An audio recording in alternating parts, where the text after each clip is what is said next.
So you're thinking about moving to Idaho, but you actually want to know the real cons of moving to Boise. I'm going to give you the pros and the cons. I've got 10 of them. I'm going to give you the good, and I'm going to tell you why that's also the bad. This is the best list I've put together yet. This is probably the best list I've seen put together from anyone yet. Just was reviewing everything before I put this together, rearranging some things, and I honestly was like, this is the list people want to see. So you're going to want to see everything, especially number 1, number 5. I mean, honestly, 10 through 1, perfect list. So let's dive into the real pros and cons of moving to Boise, Idaho. Number 10 thing we're talking about here is the airport. Many hate it, many love it. Let me tell you why I like it, and I will tell you why people hate it. I like it because when I have a flight at 2 o'clock to go anywhere, I leave at 12 o'clock, no matter what. When I lived in Eagle, we left 2 hours on the dot before. When I lived here in Middleton, we lived 2 hours on the dot before, because what it allows you to do is get 30 minutes to the airport, 30 minutes through security, 30 minutes to kick your legs up on your bags before your flight, and 30 minutes to board. It is absolutely perfect. I'm through security usually within 1 hour of my departure time of leaving the airport and my departure time of leaving my house. It's like right in the middle, it's about an hour. And that's with 5 littles. My wife and I and 5 kids, we can fly through security about an hour and 5 minutes after the time we leave our house. That's the good news. Here's the bad news about Boise though. When you want to go fly anywhere, let's say it's LA, Dallas, Chicago, New York, Miami, wherever, or you can even add Orlando in there, because Orlando is an extreme example. Because Boise has 1 direct flight from here to Orlando. I think it started this past month or 2. And you can look at that flight, but it's probably booked. And that's awesome if you can find that. But that's the only option for a direct flight to Orlando. And so you'll have to fly, you have another 10 options, but you're gonna be flying from here to Denver to Chicago to Miami, Orlando in this example. Same thing with Dallas. You have a couple directs to Dallas every day. American has one, Southwest has one. Southwest I think is seasonal. And that's what I'm telling you. Like, I'm telling you these nuances of each flight, because if you're coming from LA, it's like, hey, you've got LA to New York and you've got 20 options that day, direct flights, right? Or New York to LA to Dallas, you've got 20 options. I'm decently familiar with flying, so here are the direct flight options. You've got Boise direct to Seattle, Portland, Salt Lake, LA, Burbank, Vegas, Sacramento, Phoenix, Dallas. We've got Orlando, Minneapolis, Chicago, Denver. That's pretty much the list, and I'm guessing I'm missing a few in there. When we have those direct flights, that is a very limited 1 or 2 options per city there. There's not a ton. And like when you fly to Salt Lake, for example, you can't get to Salt Lake on Southwest, you can't get there on Alaska or Delta, and there's always these nuances. So that's the cons, right? Pros are, you get in the airport 2 hours earlier, you can fly to LA and you can have to stop in Sacramento for 45 minutes and it's still a 4-hour and 45-minute flight. But at least you're doing that, and it's like dependent. Like, I prefer that to when we were in Southern California at my sister-in-law's house, and we stayed there and we had a flight out of San Diego and we had to leave 4 hours before the flight just in case we hit traffic on the 5. Like, that's the type of stuff that just drives me bonkers. So to each their own, but I see the airport situation as a pro more than I see it as a con. Would I like more options? Sure, but with more options comes more traffic getting to the airport. So choose your battle. Number 9, HOAs, very controversial. A lot of people who contact me, probably you included, are saying, hey, we want to move somewhere with no HOAs. I get it. I really do get it. I used to live in one of the city's most strict HOAs, and now I live in probably the most laxed HOA systems there is. Let's back up real quick to understand the difference between CC&Rs and HOAs. CC&Rs are the governing documents. Every neighborhood, even a 2-home subdivision neighborhood, has CC&Rs. It's required. So you're not gonna find a neighborhood to move to that you're looking to avoid anything that has to do with CC&Rs. They exist. What you have is a governing body called the HOA. And those guys will enforce the CC&R. So in mine, I think they say, you can have X amount of chickens and horses and cows and all that type of stuff. But if I put 5 horses on my property, I guarantee you no one in this neighborhood would say a thing. Like, would it look weird to have 5 horses in a 1-acre parcel? Yeah, it would. But there's no HOA president. I pay $100 a year to this organization that does nothing. As opposed to $2,000 a year. So kind of give you a little bit of a backstory before people call me and say, hey, I want to live in a place with no HOA. Well, you're gonna get one, okay? Most likely you're gonna get one. You wanna live in a place that doesn't care if you leave your trash cans out or not. That's a different story. And that's why I chose Middleton, honestly, because that lifestyle fits us. I mean, we leave our bikes out, we leave our trash cans out, 24 hours if we have to. And everyone keeps their yards up because they're nice and new. HOA has their place. Like the last home we sold, We sold it probably for $150,000 more because of how strict the HOA is and how it brings the home values up. Like, I totally get it. I've been the benefactor of both. So when you have an HOA in Boise, one of the cool things about the HOAs here is that you have like the berms, the trees, the shared green spaces, pools, parks, you know, equipment. Some people have, you know, clubhouses, that type of stuff. So it really depends on what you're looking for. There's a new neighborhood going in. I've done a few things about it called Valnova. It can have a pretty big CC&R, but to live in a neighborhood like that where you've got CC&Rs that give you all the benefits of, you know, the neighborhood market, the golf course, the green space, the perfectly manicured everything, and everything's just like this perfect utopia, like there's some good there. Does it fit you? Maybe. Does my style fit you? Maybe. I mean, I love living on acreage with very few people telling me what to do. I do. So it all fits. One of the cons of HOAs that run Boise, and by the way, there's a lot of neighborhoods that have the HOAs. So don't be surprised when you're driving down Eagle Road and you just come down into Eagle and you see beautiful tons of trees, grass on both sides. Like, that's the HOA. People say they enjoy the neighborhood feel of Boise. My opinion is because they enjoy that HOA feel. It's not just houses that back up to main roads. Like, there's a ton of barriers, there's a ton of green space. So pick your poison on that. Number 8, a wardrobe change for you coming at you, and we're talking about the beautiful 4 seasons of weather. It's a very, very common question I get about December, June, August, the fall, how much snow, how much wind. And let me summarize it by saying Boise is very unique and special. I would say the winter, like this last winter was very, very typical. We had about 3 snowfalls, and then this summer has been a little bit more mild than usual. We've had about probably 500 or 600 degree days. Like the last one before this, we had like 3 weeks, it seemed like, which was super odd. Usually it's like 1 to 2 weeks of 100 degree days. But you have those fluctuations, and then in the spring it gets a little windy in March, and then in April and May it's slight wind with rain, but there's a lot of beautiful days in there. Compare that to like Eastern Idaho or Northern Idaho, where this, you know, we're mowing our lawns first week of April, as opposed to like the last week in April when it goes to Eastern Idaho. So our warm season is up. Go to Halloween. Most Halloweens are decently warm, like jacket and pants. I've had a couple Halloweens that are cold. That's more the exception, not the rule. But yeah, a few snowfalls a year. I got a new snowblower last year and I wanted to bust that out. So I busted it out 3 times, only needed to really about once, maybe 0. Not a big deal. When it comes to Idaho, it's all not the same. When it comes to Boise, Boise's in a special place. I tell the story all the time, coming home from Island Park, that's Eastern Idaho. And the whole way home it was just blowing a ton. And then about 20 miles outside of Boise, the wind stopped. It felt like the heavens opened up, and it was this 70-degree beautiful day in Boise, as opposed to sleet, rain, and wind over there in Eastern Idaho. So every once in a while, I'm like, I could do Eastern Idaho because their summers are so beautiful, like so beautiful, highs of 90. But their lows are just so low in the winter, and their wind is absolutely out of this world, so windy. With wind chill, it's one of the coldest places in America over there in Eastern Idaho. So pick Boise, you won't go wrong. Number 7, I think I've even done this reel myself. It's a reel I've seen on Instagram where it says, reminder, there's no alligators, no sharks, no earthquakes, no tornadoes, no tsunamis, no hurricanes, something like that. And I mean, that's kind of what Boise is. We had an earthquake in Idaho 4 years ago, and it was 120 miles north of here, and I saw the chandelier kind of wiggle. I mean, we felt it. It wasn't scary, but you felt, it was kind of cruel. I mean, it was cool enough where like there's no damage done in Boise. And I'm sure at any given moment, anywhere in the world, there could be an earthquake. So, but when you have an earthquake that averages once every 35 years in the entire state, I'm gonna consider that basically no earthquakes. I remember being in Kansas City and not being able to walk in the grass because of chiggers. I remember my friends were in Hawaii last week and had the tsunami warning. Tornadoes, we don't have those. I mean, we don't have alligators. What we don't have in Idaho might be the beauty in Boise, but like I was just in Cascade last weekend, an hour and a half north of Boise, and that was pine trees. It was the lake. I mean, it's like absolutely beautiful. So you have it out your back door. Boise itself is a little city built in a desert. 500,000 people, 750,000 people, whatever we are, built in a desert with a river running through it. So the water running through it provides the fertile green. But we are safe from all natural disasters. Generally speaking, what you have is an irrigation system and sprinklers that are, those are needed to sprinkler your lawn.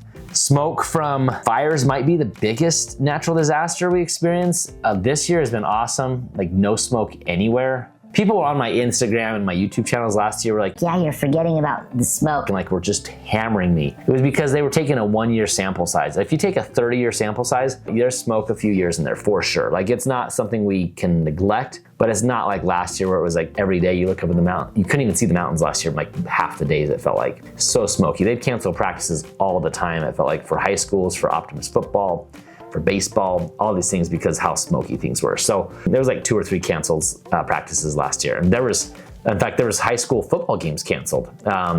Yeah, there was. It was for local high school. It was last year, Middleton versus Fruitland that canceled that game. So natural disasters, I would say that's the biggest thing is smoke from fires. Not fires, the smoke from fires. And believe it or not, they come from all over. It's like the Central California fires. Somehow they blow up all the way to Idaho. It's kind of crazy. But not a lot of fires in Idaho, even though last week in Cascade, I was able to see across the lake on West Mountain there, you could see some of the damage from the fire, but it didn't even get 10% of the mountain. One thing that comes to natural disasters, I'd say a con is we have a 100-degree swing in temperatures, right? We can go to 5 degrees, we also go to 105 degrees. And so builders do build to that. And that's why you don't see a lot of stucco is because of the change in temperatures. If you do have stucco, you'll see a lot of hairline cracks. So when you go buy a stucco home and you ask for those things to be repaired, it's usually not paid attention to because it's expected if you have stucco that you'll have hairline cracks that don't do anything besides not look as good as a non-hairline cracked stucco. That's the one thing the dry climate in here in Boise can provide is the fluctuation of temperature and dry, like my skin will crack in the winter a little bit around the fingernails. This past year it didn't, but most years it does. So that type of thing. You can have a little bit of dry, you can have a little bit of heat, you can have a little bit of desert, but remember, no alligators, no tsunamis, no tornadoes, no chiggers, no bugs. It's a pretty good little place. Number 6, the small town, tight-knit country feel. And that's what Middleton is. Boise's not the country feel, but Boise, if I say Boise right now in this situation, I'm saying Boise with the surrounding 8 cities, the Treasure Valley. Like this is an isolated place. That's the con.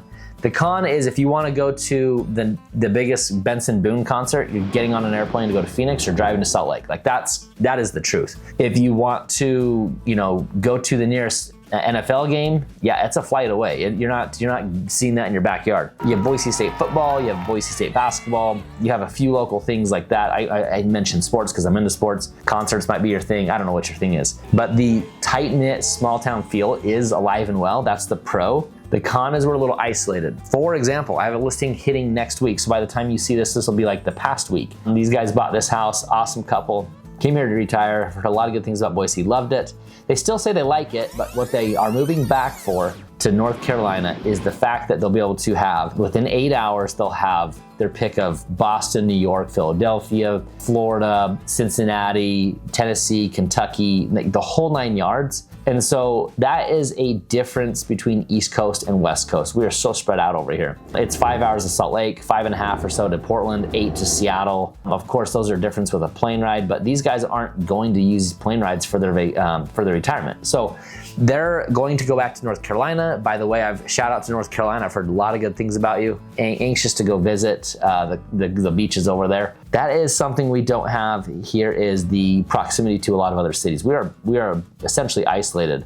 But with the isolation, again, this is a pros and cons list. With the isolation comes mountains and lakes and trails and vistas and all sorts of stuff that comes with being in Boise. So again, I hope this list is not just a pro list that says, hope you can live with our pros, that's the con, trying to twist it. Like I really think that is a con of Boise is you have to be comfortable being a little bit isolated. If you want to travel 2 hours away, you can go to Twin Falls, but that's not any bigger, right? So your choice there, that's the pro and the con is balancing that tight-knit small town feel with the isolation that comes with being in Boise. And real quick, if you are thinking of moving to the Boise Valley, there's no greater compliment that I received than the phone calls, texts, emails, which is my personal cell phone number on that screen. It's my personal email, my work email on that screen. We'll get in touch and we'll put you on the Buying in Boise blueprint. Guys, it's gonna help you buy a home faster.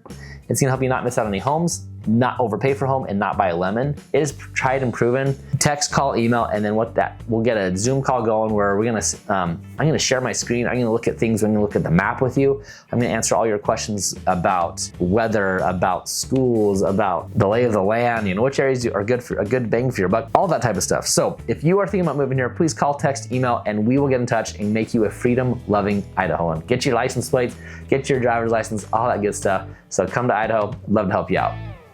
Number 5 is the topic of affordability. Funny because I hear both sides of the coin. I hear that this place is unaffordable. I hear that this place is super affordable.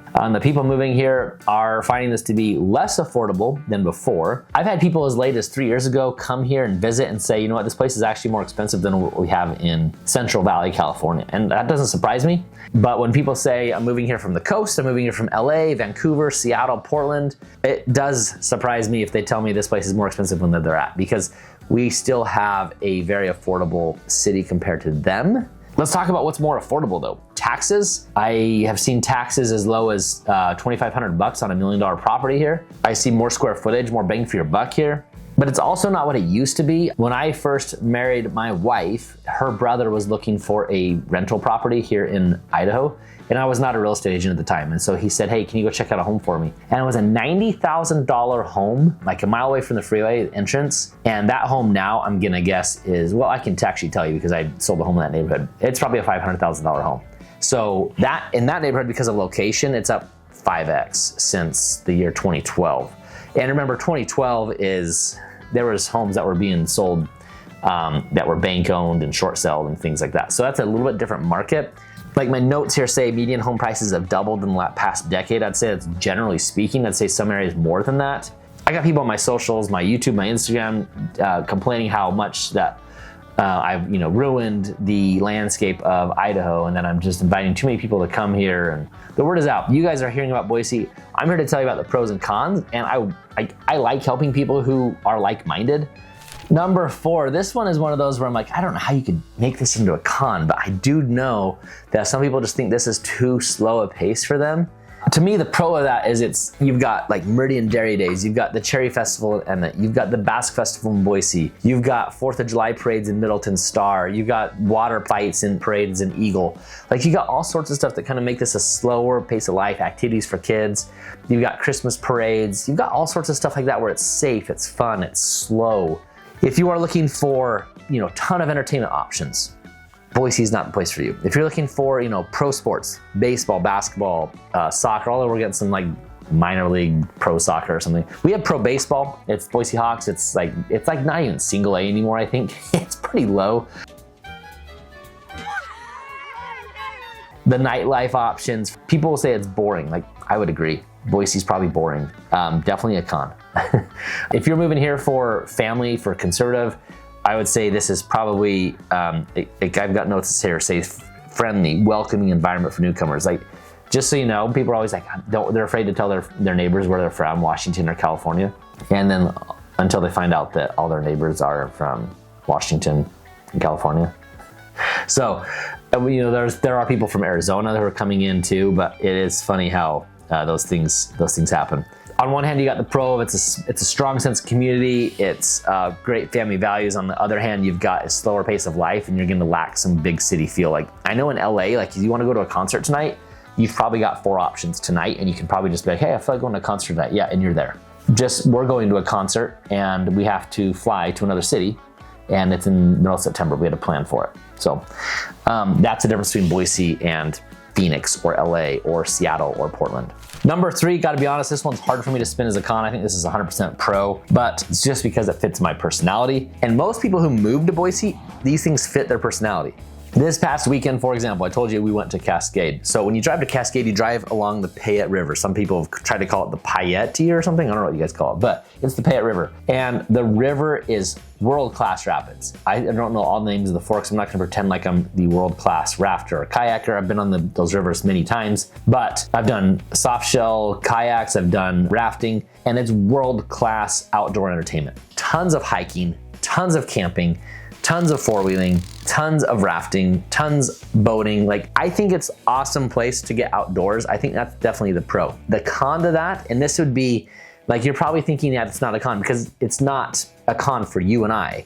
it's a con for some people. The lack of museums, the lack of galleries, the cultural institutions. I mean, cold winters can limit some activities as well, unless you're gonna be snowmobiling. I don't snowmobile. People we went up to the Cascade with last week, he's doing something every weekend with he's hunting, he's fishing, boating, he's golfing, he's snowmobiling. Like, that's the type of activities you can do all year round. You can be busy every weekend with something in Idaho because of the activities that are provided. But if you're looking for international dining and you want to know the Peruvian restaurant downtown, you're not going to get that. You get that in the San Franciscos, right? Like, I remember wanting Bolivian food in San Francisco because that's where I've lived for a couple of years. And just to go back and just trust me, Bolivia food's not, sorry Bolivian friends, you're my brothers and my sisters, but Bolivian food's not that good. But you're not gonna get that cultural diversity here that you might in other places. So access to outdoor recreation would also say the con to that is limited indoor cultural experiences. Number 2, the economy. This is a question I get from a lot of people. How is the economy there? I got it twice this past weekend from people like you, which is great. I love getting people texting, emailing, calling me because they're moving to Boise. So please keep those questions coming.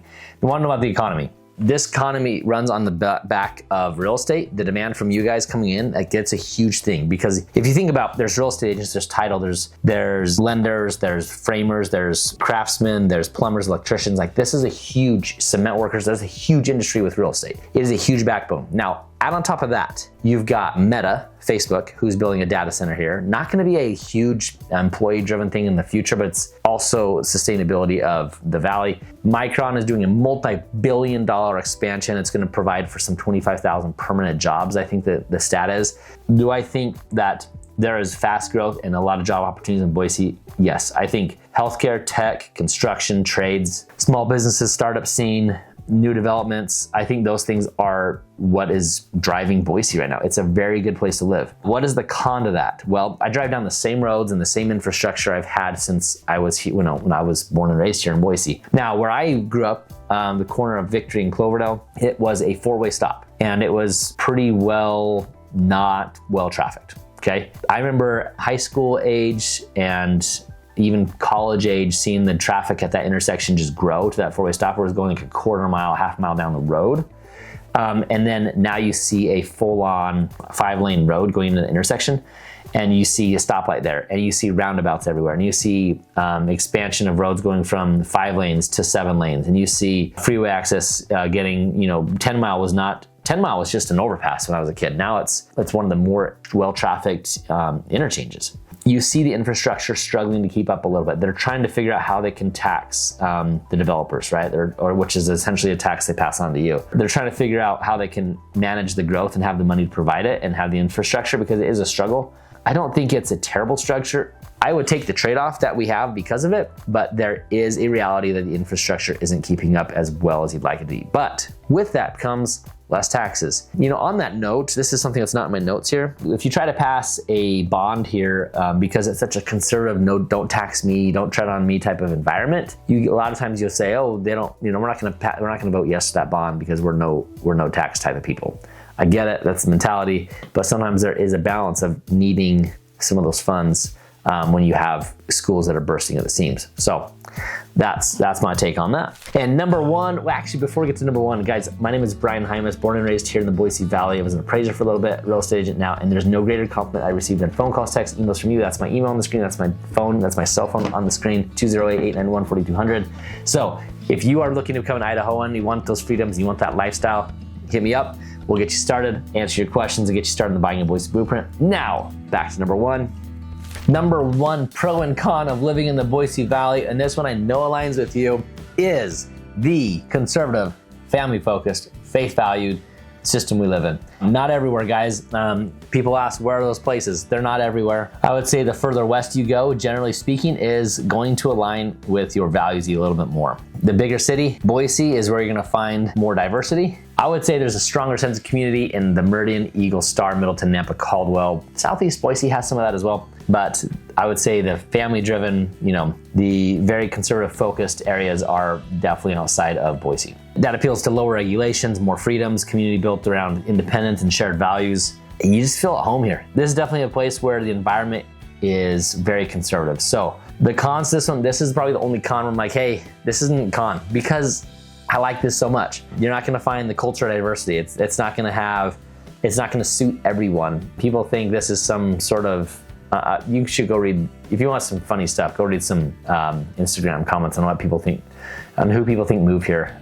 If you are looking to move here and it's a job move for you and you don't think you'll fit in with the conservative values, honestly, I don't know that's true. I think a lot of people actually share a lot of good values with each other. We just have a different way of attacking it, right? Like we all feel bad for poverty and things like that. We just think on the conservative side, we think, why am I going to take money from me to give to them to fix the problem when we have charitable contributions? We just don't need government programs to go fix everything. And that's I would say the less government, the better for me. However, I would say I'm different than a lot of right-wing conservatives when I say I think there's a proper role of government and we need government. Government is definitely needed. We just don't want to let the servant get bigger than the master. We are the master. We are the ones who should be controlling the government. And so that's my 2 cents there for conservative environment and conservative government. But Boise is definitely a pro for those values.